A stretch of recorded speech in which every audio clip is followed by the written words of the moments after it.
All right, it is April 29th here on the Big Douglas Show, and our guest to look back at the draft is Logan Paulsen. Logan, thanks for hopping on today. Appreciate having me, Doug. Thank you. Well, the fans got what they wanted, a trade back and a playmaker. Uh-huh. Do you see it that way? Are you excited about the trade back? And did you have it was Johan Dotson, we'll get right into it at 16. Did you have him on your radar? Yeah, absolutely. He was a guy that I liked a lot. I thought he was a guy that I was really impressed with from like the way he caught the football stood out to me immediately. I thought he had some really nice route running nuance, and I think the other thing that I really enjoyed about his game is he showed some kind of physical competitiveness, physical toughness.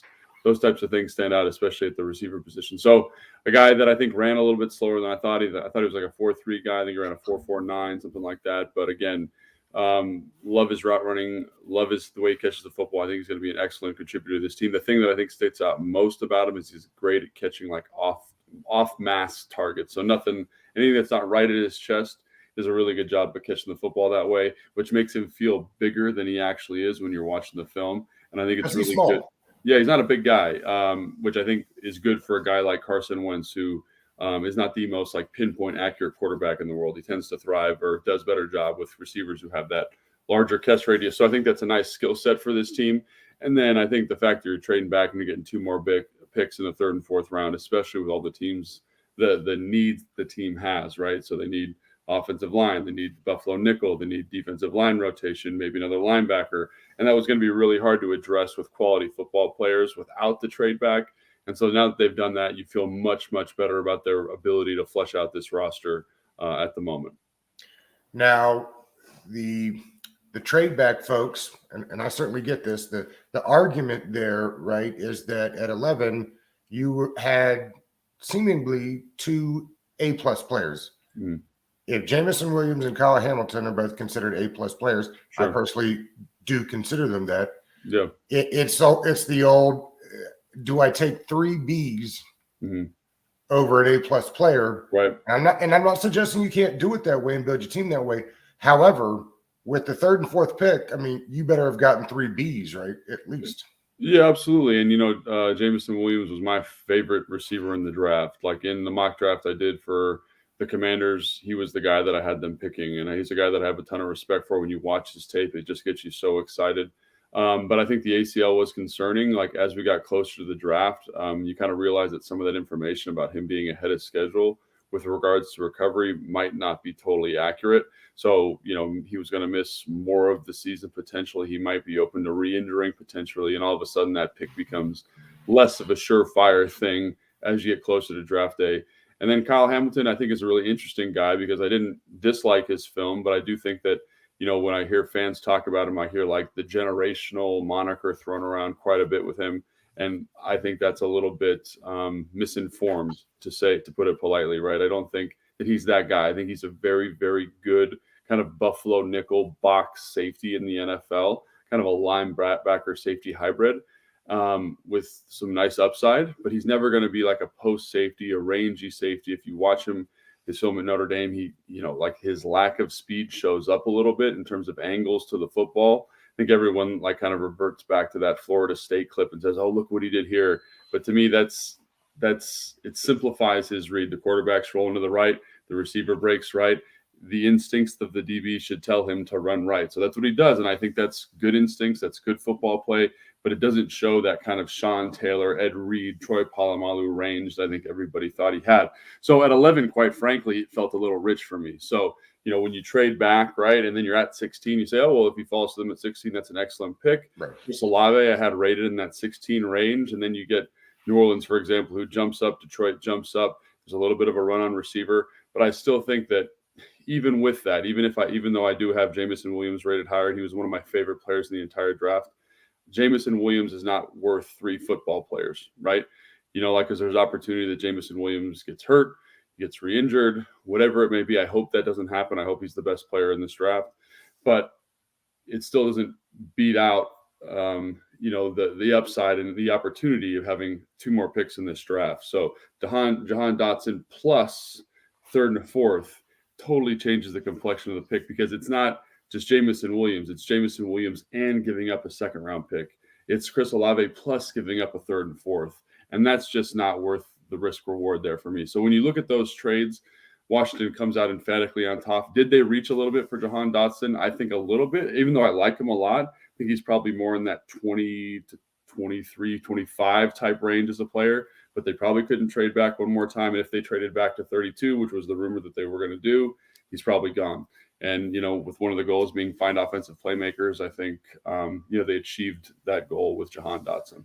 It's funny, right? If the Packers take him at 20, it's a home run pick. Yes, if Washington takes him at 16, it's a reach. So right. I totally get that, and I that always makes me laugh.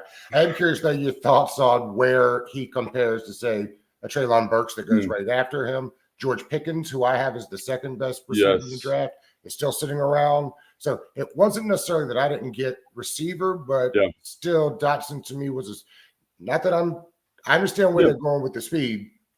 Are you surprised that they went that route instead of like a bigger, stronger, more outside, Yeah. So I think that's a totally legitimate question. And I think the thing with Treylon Burks that people don't understand is when you watch his film, he's not a very polished wide receiver.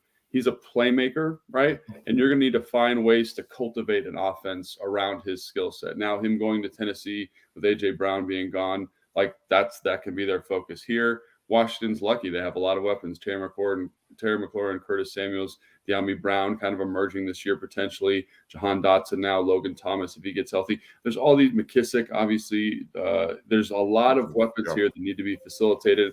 And I think the thing about Jahan Dotson, he steps in right away. And he is, I don't want to say the most, because I think Wilson's probably the most NFL-ready wide receiver, but he's definitely one or two in that regard, just in the way he understands coverages, understands how to beat different presses, understands hot routes, understands like the higher intellectual parts of the game, right? And you mentioned Pickens out of Georgia, a guy that I liked a lot on film and kind of had that number one X type of vibe to his game.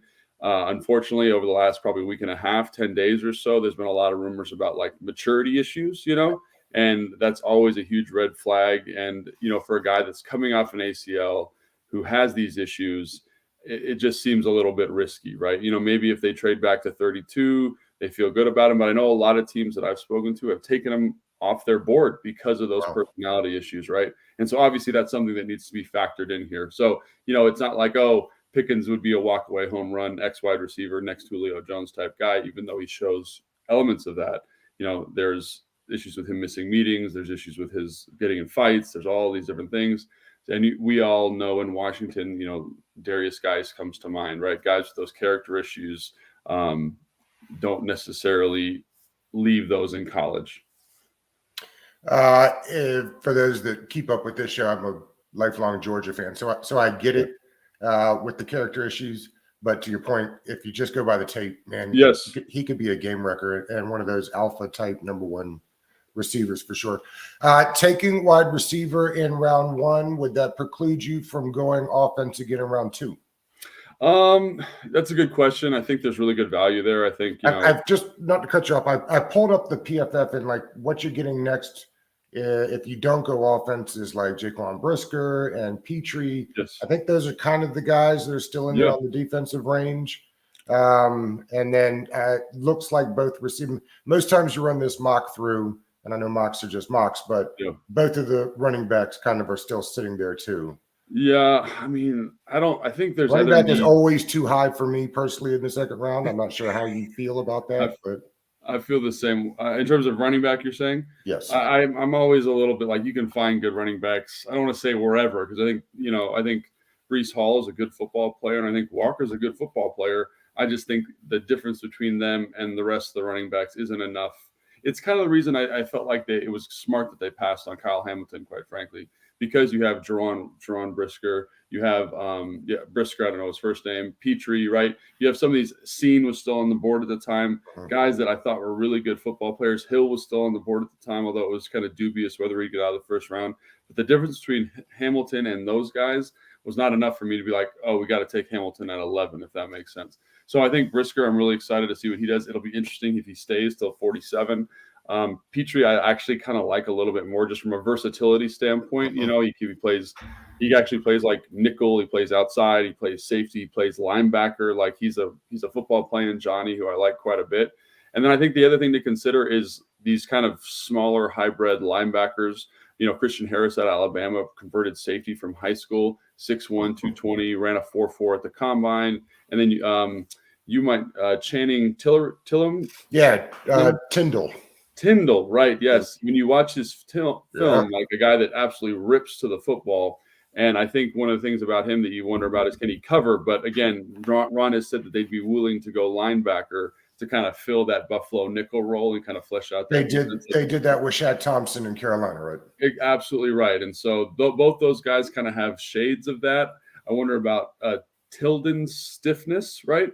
Mm-hmm. But you know, Christian Harris, great athlete, converted safety. You see that kind of fluidity. And then another guy to kind of keep an eye on is Troy Anderson out of Montana State, a guy, true linebacker, but has the range and change direction that might be able to fill that role. Touch rich at 47, probably. But again, I wouldn't mind reaching on a guy with that kind of upside there. When we had Jim Nagy on from the Senior Bowl, those were the two names he mentioned, Anderson and Tyndall. They fly. Yeah. They fly. And Chad Mumma, another guy that'll still be there.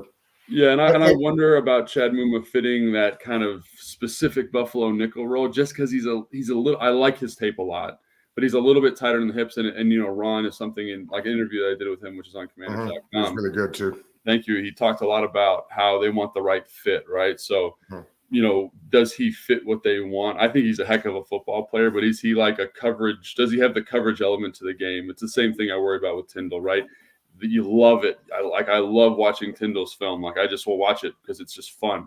But the problem is, like, can he have that kind of back? Does he have the hips to cover and be in that kind of space that the Buffalo nickel player is in all the time? So those are some variables to think about, but I do think those are some guys, some names to keep an eye on in day two. Do you feel comfortable with them moving? And I can't.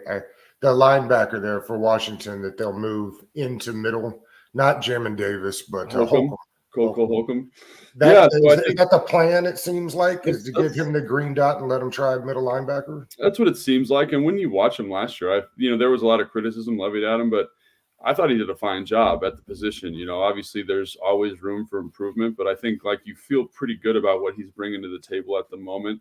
He's maturing. Obviously, you can tell he's just getting more comfortable playing inside each and every week when you watch him. You know, with regards to true middle linebackers, you know, Leo Chenal out of Wisconsin's a guy that comes to mind. Big body, really dynamic against the run. I don't know how it would be in coverage, but that's someone that maybe could sneak in if you're looking for like that field general. Nakobe Dean is a guy that comes to mind just from like an intellectual standpoint, but I wonder about his physical traits because he didn't run a 40. He didn't do any testing, undersized, so not sure that's the right fit here. But, you know, potentially if something falls to them at the right spot, they could definitely go middle linebacker. I think probably a direction I would go first is to find some type of defensive line rotational pieces there. And there's going to be a lot here on the second day. You know, that's a guy like Perion Winfrey. Right? Perion Winfrey is a guy who crushed the Senior Bowl. Outstanding job. Mathis out of Alabama. Again, not maybe the most dynamic player of all time, but like solid role-playing physical football player. Travis Jones is still on the board, kind of a true nose guard.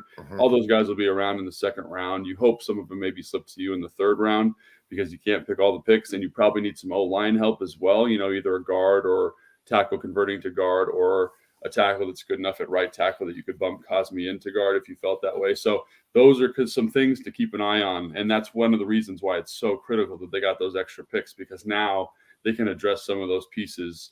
You know, instead of having to say, we got to hit a home run with two, now they have a little bit of grace because they have a third round pick. They have 2 fourths. And then that fourth allows them to maybe trade up into the third round if there's someone that they really like, which is something also to consider. I think the trade up should be a real thing. You know, if you like someone, I mean, that is what they did, was get more pieces to move around. I'm not even mad if they like somebody this year, you know, a 5th or 6th, if that gets you up to next year, get you up to where you need to go this year. I also wonder, and I've been thinking about this for a better part of a week once the Nakobe Dean's talk started, I wonder if I mean, he's like 225, and that's what worries people. But I wonder, so on a team like Washington, if he couldn't just play that Buffalo spot. Yeah, so that's what I thought too. I went through today, like before we got on the call here, and I just kind of started reviewing all the linebackers and guys that I thought could, because I was thinking safeties, big corners, maybe that's going to fit. And then Ron said in his presser, "Oh, linebacker." So I kind of was reviewing the linebacker, and Nakobe Dean. When I was watching him, I was like, I don't know if he's quick enough. I don't know if he's got the hips for it. Like they blitz him a ton at Alabama, or at Georgia, as you know, because you're a Georgia fan, and they do that oftentimes to cover up guys' limited coverage ability. And so they did that a ton with him, which makes me a little leery. He's not like ripping to the football the way that guy number 41 Tyndall is. Like it's just a different speed of football player. Yeah. So if I had a preference, I'd probably go Tyndall, because I think he's got the game speed, he's got the explosive measurables, he's got the physicality, and he just kind of edges out Dean for me personally. I know some people feel differently, right? But if I was going to pick one of those two guys to play the Buffalo nickel, I'd probably go Tyndall, just because I think he's more NFL ready, if that makes sense from a tool standpoint. Another option in these middle rounds will be the tight end position. I know you know well, so let's spend a couple minutes talking about it. I think let's start here. I like Bates better than I think maybe some other people do, and I think he's got more pass catching, route running ability than maybe, you personally have told me how hard the transition from college to the pros is. Yeah. So first, let's get your thoughts on Bates, and then whether it's necessary to add a tight end this year. Yeah, I really like Bates. I think I agree with you. I think he kind of is maybe not the best pass catcher in the world, but someone you can rely on in specific situations to catch the football. Not a guy you game plan around necessarily, but a guy who can function within the offense.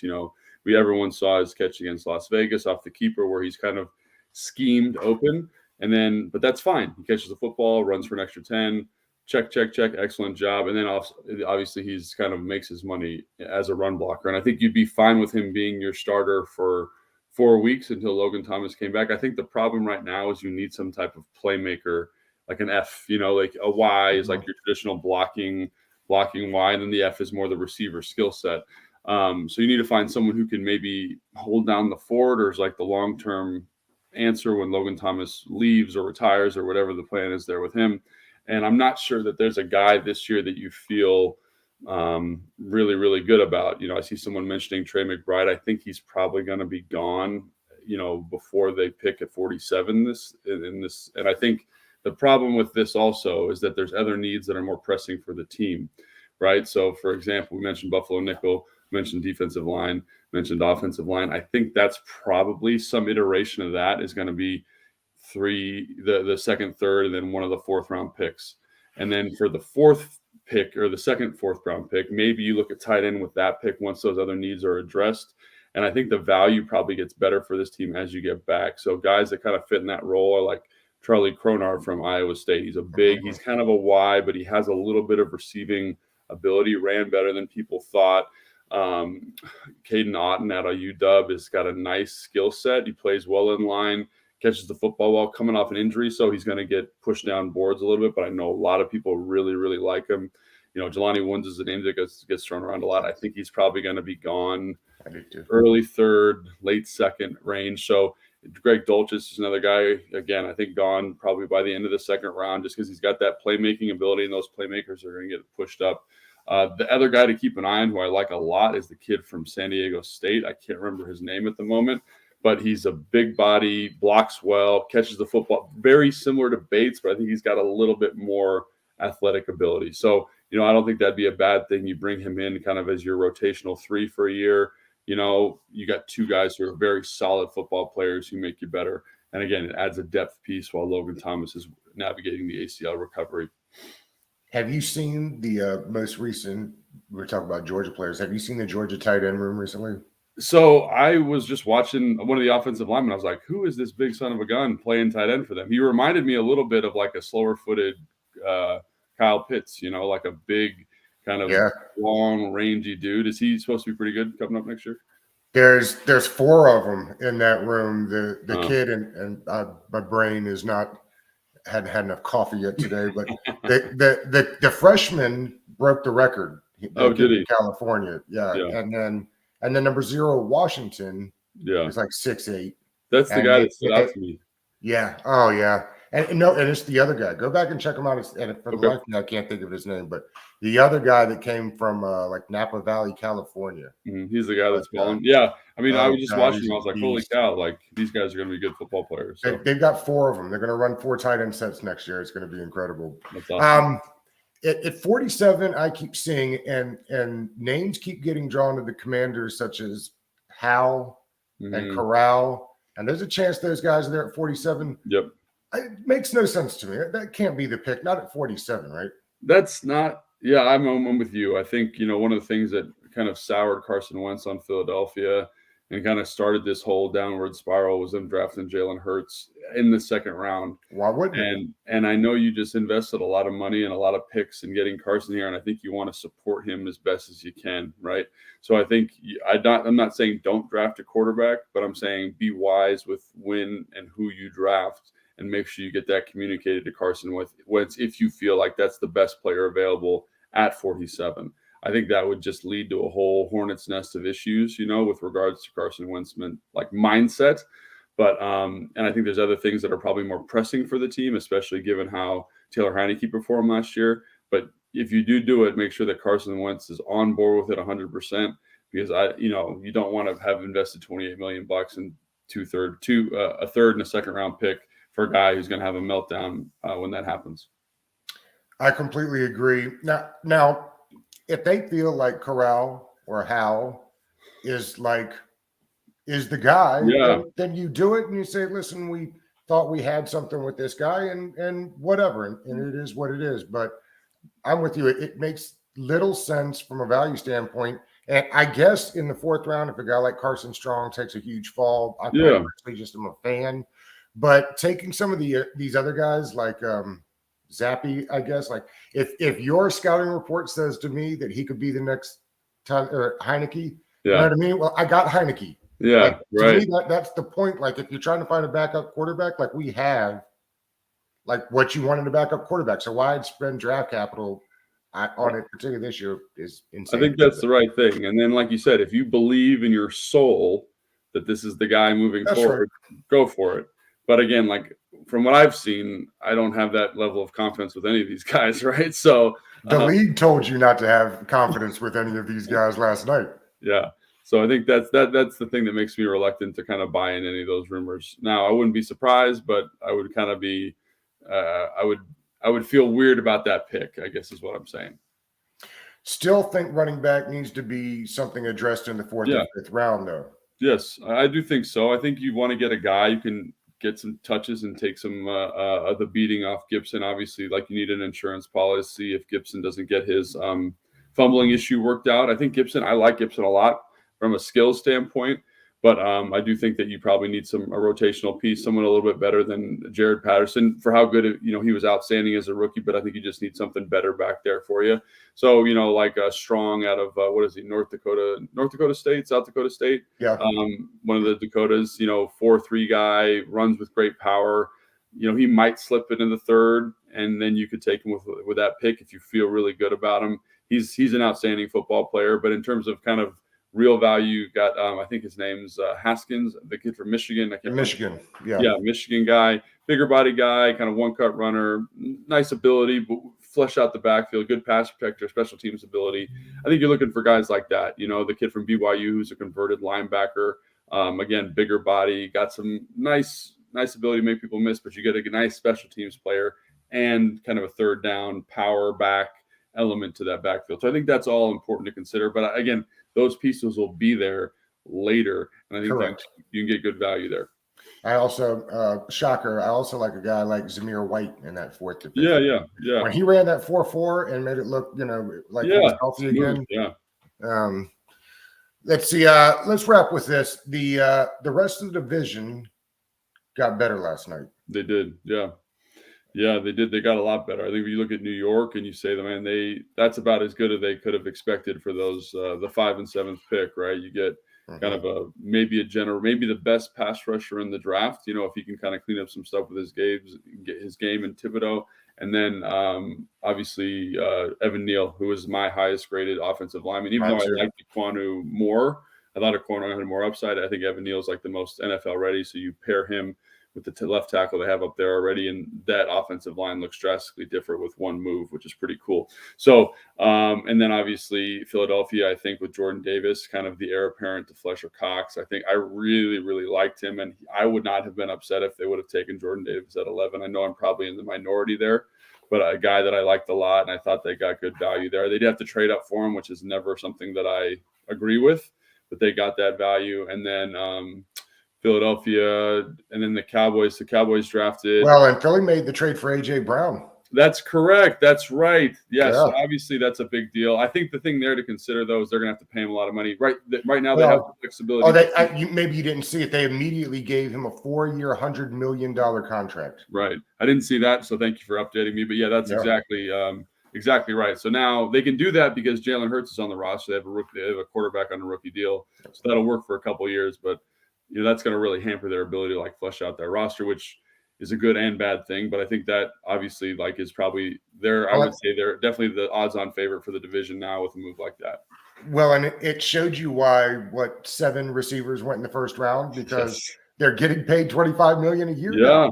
I mean, that's the thing. The 49ers offered Debo 23 some million. It wasn't the money that made him upset. No, that's a different story. But these guys are getting paid. Yeah. And for the Titans, think about what they did. They basically replaced A.J. Brown with A.J. Brown last night and Treylon Burks, Yeah, it's interesting, and I think I love that move. I love the aggressiveness by Philly. If I'm a fan of Philly, that trade, especially when you got all this extra draft capital floating around, and you have money because the like I said, Jalen Hurts is on a rookie quarterback deal. But yeah, that's fantastic. Love that. But again, those huge contracts are kind of an albatross at some point, and it's just about, can you get good enough quick enough to maximize that albatross deal.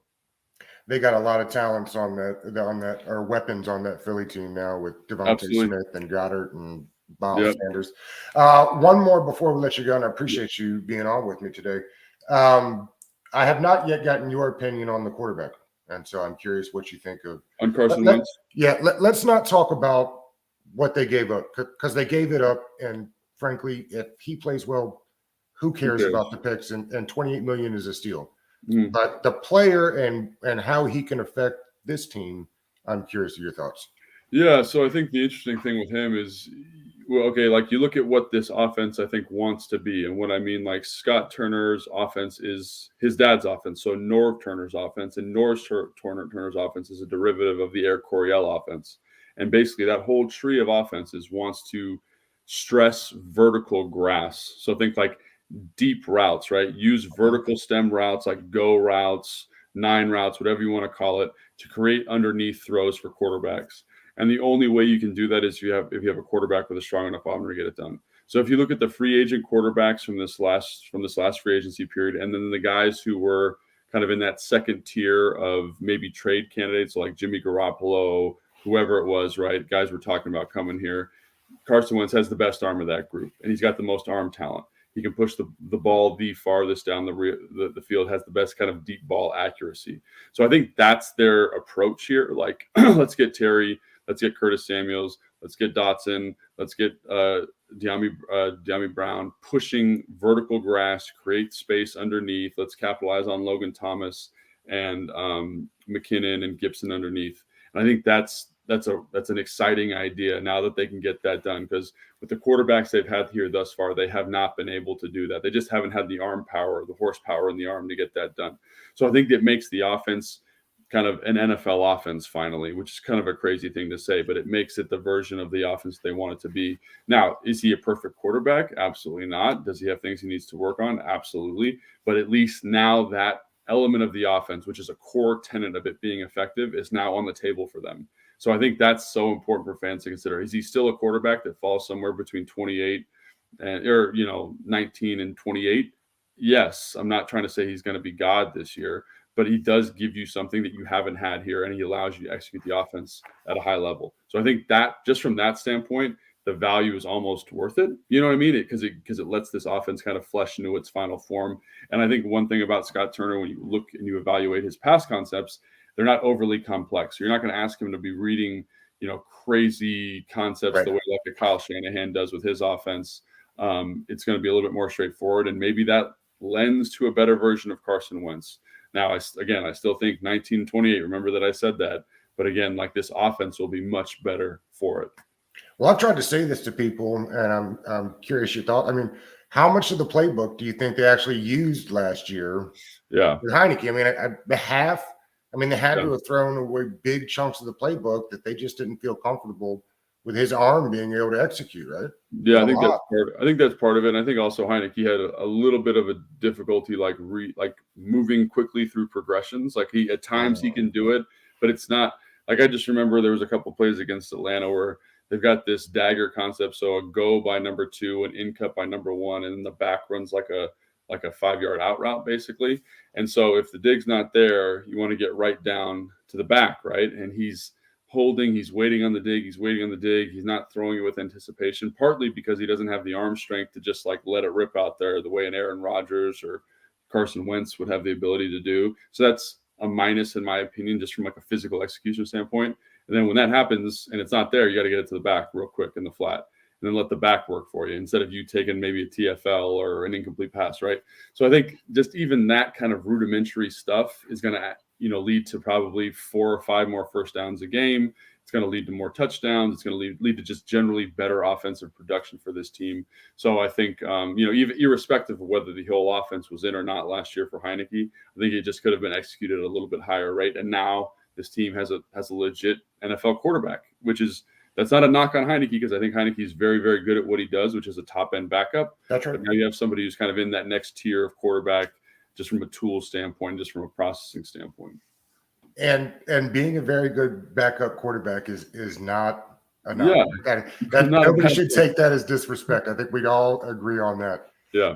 You've been doing great work with the Commanders. Now, what do you got coming up next? First of all, you mentioned earlier the interview with Rivera was excellent. Oh, thank you. Yeah. So that was kind of like the big thing I've done. I did a mock draft. So you guys can go check that out and make fun of all the picks I got wrong. And then obviously like my Instagram, Logan_Paulsen82. I try to put all my breakdowns and stuff on there for people to check out. I'll hopefully get some stuff out for the prospects as we get the film for them and stuff like that. And then, I'm doing draft coverage tonight. I think we have a live stream for rounds 2 and 3, kind of evaluating the picks and what'll be going on there. I think that'll be on YouTube and Twitter for the team. So yeah, make sure you guys check that out. That'd be awesome. All right. Thanks, man. I appreciate you doing this today. Always have a good time when you come on. Thanks, man. Appreciate you. Yep.